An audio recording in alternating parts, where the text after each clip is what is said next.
The element of ice is cold and unforgiving. Literally! Only in an equally frigid and unmerciful land can one understand its true potential. Like Gray Fullbuster, Ice Mage of the Fairy Tale Guild. And Esdeath, the Imperial General from Akame ga Kill. He's Wiz and I'm Boomstick. And it's our job to analyze their weapons, armor, and skills to find out who would win a death battle. In a land far, far away lies the kingdom of Fiori, a place filled with magic. But not everyone was living their best life in Magic Town. Gray Fullbuster was a child of the North, living among the frigid cold. Until an edgy-looking demon showed up and wiped out the whole place. Gray survived, though everyone else wasn't so lucky. But hey, at least he got adopted by a hot stripper. This was and she just so happened to be one of the greatest ice mages in the world. So Gray got to training. Who else is gonna take out that creepy demon for revenge and justice, right? And he needed to master ice magic to do it. Gray worked tirelessly and eventually became a master of ice make molding magic. Essentially crafting weapons, tools, and other inanimate objects out of ice. Swords, shields, hammers, grappling hooks, stairs, clones of himself, anything he wants really. He can even whip out a friggin' ice bazooka. He also took after new mom and became a regular Chippendale himself. Yeah, he really never stopped doing that. But with powerful magic at his beck and call, Gray became reckless, desperate to prove himself and destroy the demon. Sadly, this carelessness would change his life for the worse one more time. He tried to take the demon out himself, but things didn't go so great, even with his shiny new powers. Whoa! Gray learned how to do all this cool ice magic by stripping? Well... Ice magic, here I come! Oil me up, Wiz! No. Removing clothes was just part of training. See, she instructed Gray to do so in order to adapt to the cold to better resist it, letting him have a much greater range when it comes to his own ice magic. Why didn't you say that 5 seconds earlier, when I still had my favorite shirt? Anyway, Gray was outmatched by the demon, and was forced to step in with her ultimate spell, Iced Shell. It's a super handy move that can freeze a giant demon like that for good! Haha! At the cost of the caster's life. Ah, there it is. Big oof. If that's not bad enough, Gray learned an ultimate version called Lost Iced Shell. This one also kills you, but as a bonus, it also erases the memories of you from everyone who ever knew you. Sure, the Lost Ice Shell is hundreds of times more powerful and basically a guaranteed win move if he has enough time to cast it. But how does that even work? Say Gray cut off your arm, leaving you handicapped for years, then Lost Ice Shelled himself elsewhere. That would be a very confusing day. Is that how I lost my leg? Wonder who it was I knew. Well, speaking of loss, Gray Filibuster had lost 2 families at this point. But once again, he found new footing and new friends, this time with the mages of the Fairy Tale Guild. Including a clingy blue-haired water lady, Juvia. It's okay, you can ship them, everybody does. Including them. Now full from a serious helping of humble pie, Gray changed his tune. No longer would he be a reckless avenger, but a cautious, laid-back defender of his new friends. Which works out since this is the sort of world where fighting for your friends actually increases your magical power. True story. You could say he started keeping a cool head, huh? Yep, no more demon hunting for him. Well, until he got his hands on demon killing magic, of course. After becoming an Ice Devil Slayer, Gray learned how to devour ice to replenish his power, become extremely resistant to ice attacks, mess around with other people's ice magic, and conjure spells designed to kill demons. Which would have been really handy just a little bit ago.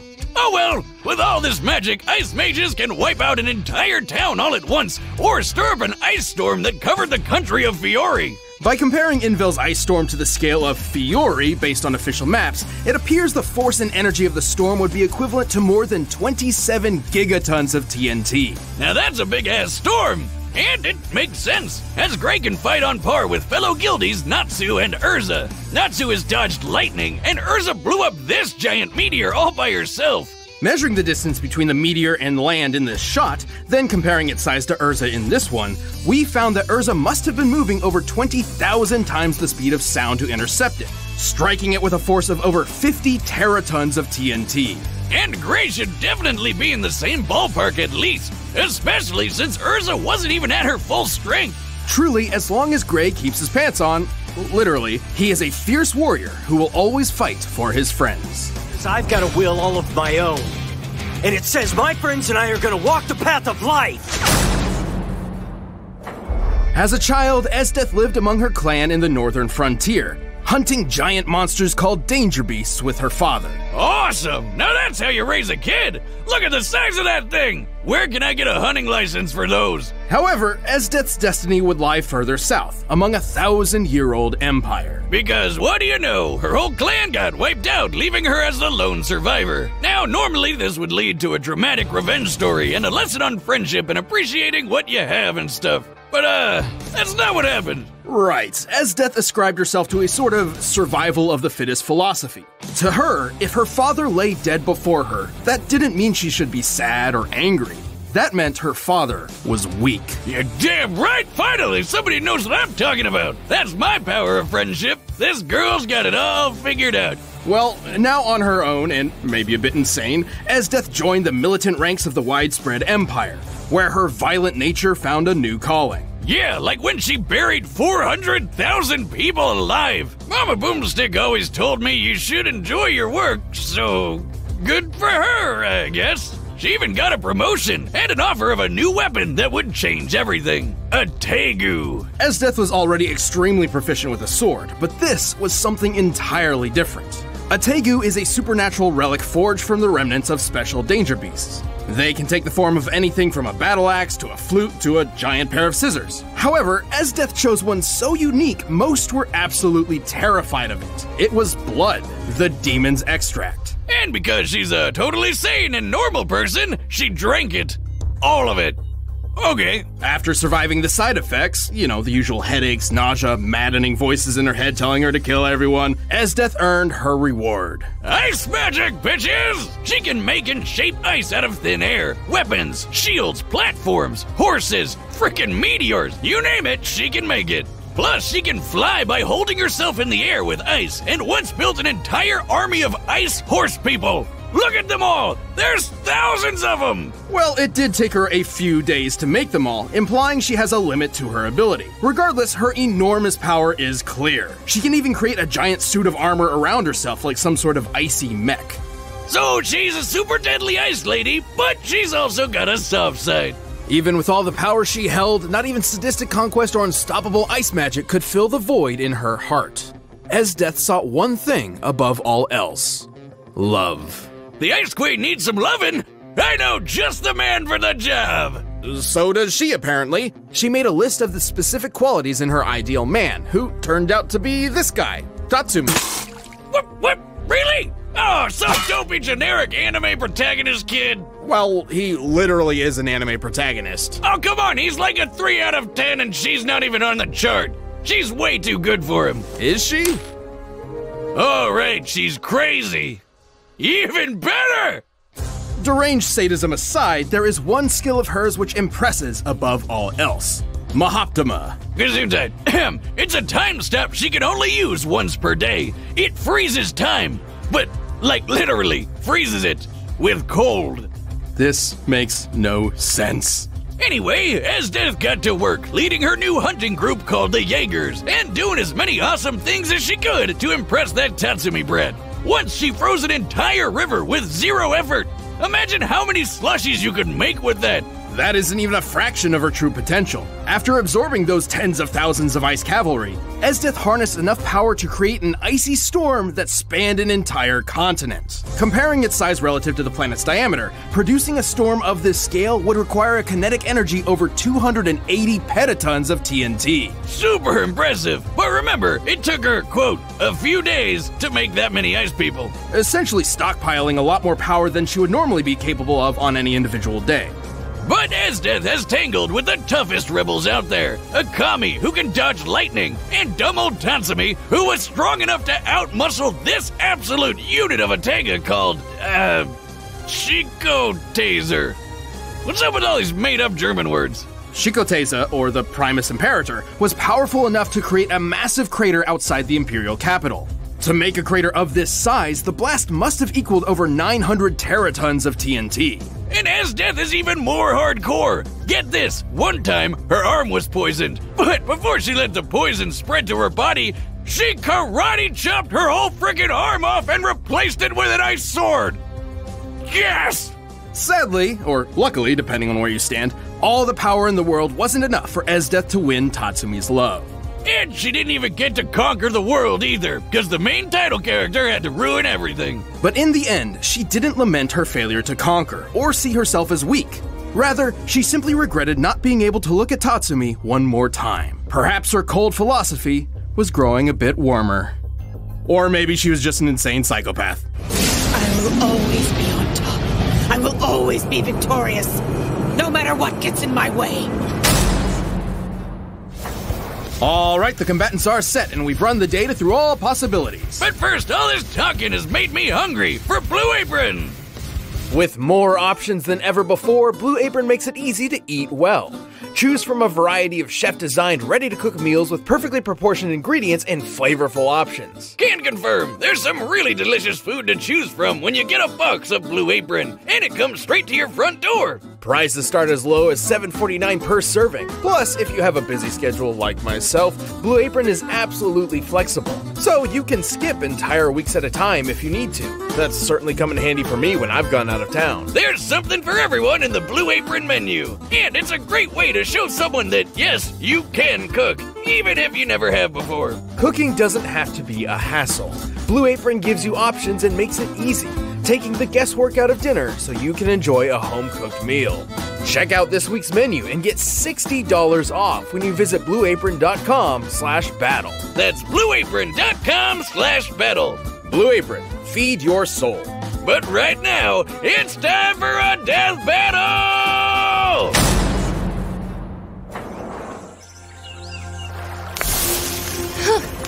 Such a paltry country is hardly worth conquering.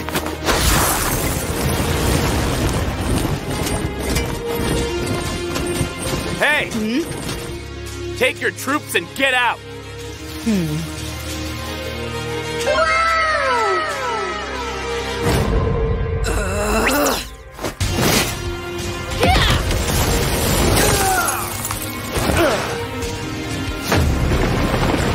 Oh, just what I needed.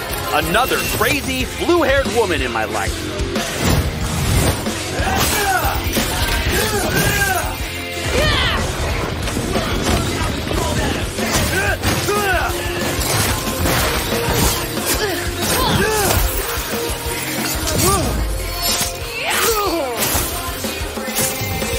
You have no right to feel my boot against your face.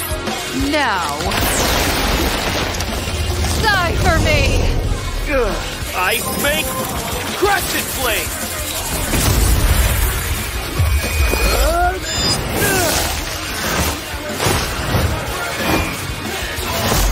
Take this!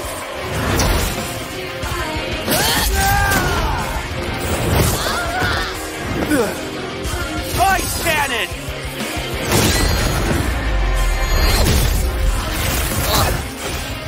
Very nice. Ice storm!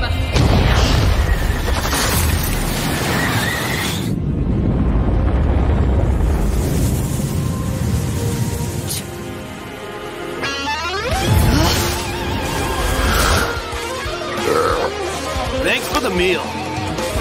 Ice Fate, impact!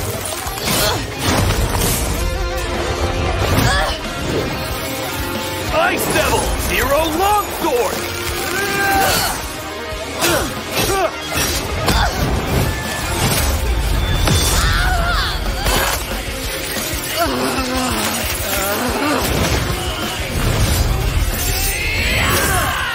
She's too much!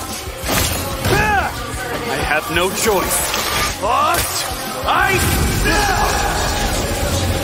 Everything in sight will be encased in ice.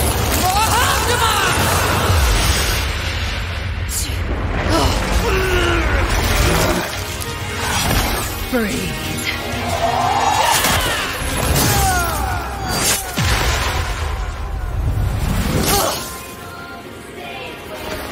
Congratulations, and goodbye.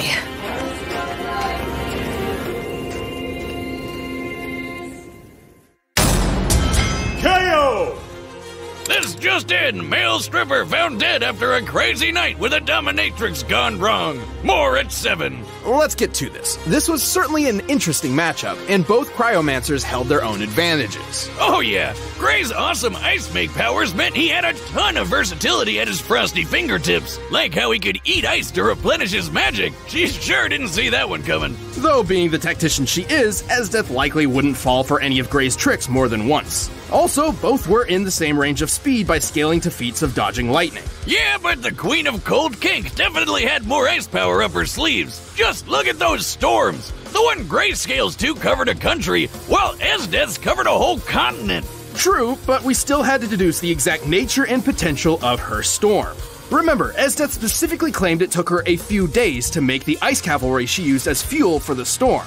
A few generally means 3 at minimum. So we can cut the yield of our previous calculation to 1/3. Lowballing this a bit, let's assume she used all of her power each day to make 1/3 of the total cavalry. This would mean Esdeath could wield about 93 petatons worth of energy on a daily basis. Yeah, that's way more than Invel's Ice Storm, and 1,600 times deadlier than that meteor Urza obliterated. Esdeath definitely had the advantage in sheer magic power. Even with his better resistances, there's no way Gray could survive that much magic force. So he really only had one shot, the Lost Ice Shell. Which certainly could have ended things right then and there, if not for Esdeath's time stop ability. Both the Ice Shell and Mahoptima could only be used once, but Mahoptima was more useful given its immediate effect compared to the Ice Shell's long casting time, and its versatility in that Esdeath could follow it up with whatever she wanted. Also, it doesn't kill her, so that's a plus. Sure. Technically, Gray's Ice Devil Slayer magic means he could probably resist the Mahoptopotamus a bit. But that brat Tatsumi had crazy good cold resistance too, and it didn't do him much good against the time freeze. Gray's speed and versatility meant he could hold his own, but Esdeath's awesome power, uniquely suited time freezing, and domineering perseverance saw her through this battle. Looks like Esdeath stopped Gray cold. The winner is Esdeath. Hey, thanks for watching this episode of Death Battle. If you want the battle music for yourself, you can get it by clicking the link down below. And if you want to watch more stuff, check the boxes right over there.